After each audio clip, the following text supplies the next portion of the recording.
কাৰণে ধন্যবাদ জনাইছো। বিশেষকৈ ছাৰকো ধন্যবাদ জনাইছো। আৰু আমাৰ হাতেকাটি আমাক এইটো কাৰ্যসূচী চলাবৰ কাৰণে সহায় কৰিছে আমাৰ হাতেকাটি আঞ্চলিক ছাত্ৰ সন্থা আৰু বহুত কেইজনে ক্ৰীড়া সন্থাও হেল্প কৰিছে আমাক এইখন কাৰ্যসূচী চলাই যাবৰ কাৰণে।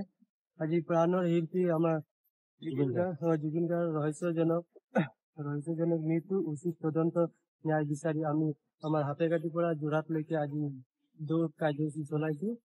আৰু আপোনালোকে আশা কৰিছো যাতে আপোনালোকে আমাক অলপ এইখন কাৰ্যসূচী চলাবৰ কাৰণে অলপ সহযোগ কৰক, যাতে আমি এইখন দৌৰ জুবিন গাৰ্গৰ বাবে পুৰা কৰিব পাৰিম।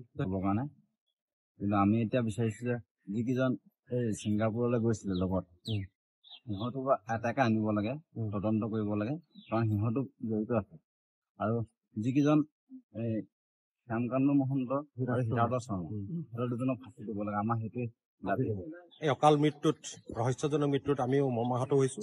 আমিও উচিত তদন্ত বিচাৰিছো। আজি সাপেখাতিৰ পৰা বিতুপন গগৈ আৰু বিতু ভূমিজে যি প্ৰচেষ্টা হাতত লৈছে এই মৃত্যুৰ ৰহস্যৰ উদ্ঘাটন কৰিবৰ বাবে আমি সাপেখাতি ক্ৰীড়া সন্থাৰ সভাপতি হিচাপে তেওঁলোকৰ এই যাত্ৰাত ময়ো সহযোগিতা আগবঢ়াইছো আৰু মৃতকৰ পৰিয়াললৈ সমবেদনা জ্ঞাপন কৰিছো। অসমৰ বিভিন্ন জেগাত ইতিমধ্যেই ৰহস্যজনক মৃত্যুৰ যি তদন্ত বিচাৰিছে তাতো আমি সহভাগী হৈ আজি আমাৰ দুজন দৌৰবিদে যি কাৰ্য হাতত লৈছে তাত আমি তেওঁলোকক সহযোগিতা আগবঢ়াবলৈ পাই নিজকে ধন্য মানিছো।